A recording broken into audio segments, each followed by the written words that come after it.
¡Ay, los venden rapidísimo, ¿no? Sí, ya sé. No es un robot cualquiera, es este robot especial. Se llama Peppa, como pimienta. Es el primer robot capaz de identificar emociones humanas. Se puso a la venta en Japón y en un minuto se agotaron los 1000 ejemplares que habían puesto a la venta.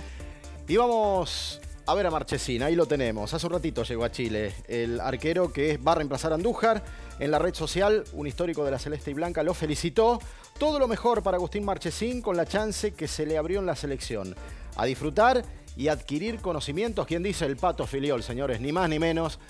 El más grande entre los arqueros de la historia de la selección. Y el brasileño Neymar, en cambio, se fue de la Copa América después de la suspensión, llegó a Brasil, se refugió con su familia para superar este momento. En Twitter compartió una imagen con su hijo David Luca y escribió: mi vida, ni más ni menos, después del trago amargo de la Copa América. Y mirá el próximo Twitter, ¿la ubicás? Ah, la tenés de algún lado. ¿Esa es la chica de la tele? ¿Pero qué es, la hija de la chica de la tele?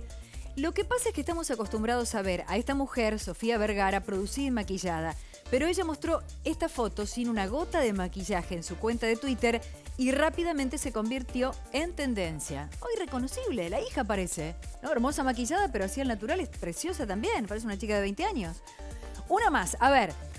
Anoche fue la entrega de los premios Cóndor de Plata al Cine Nacional. La actriz Graciela Borges fue galardonada por su trayectoria y luego se sacó una fotografía con Natalia Oreiro y publicaron esta fotografía en Twitter.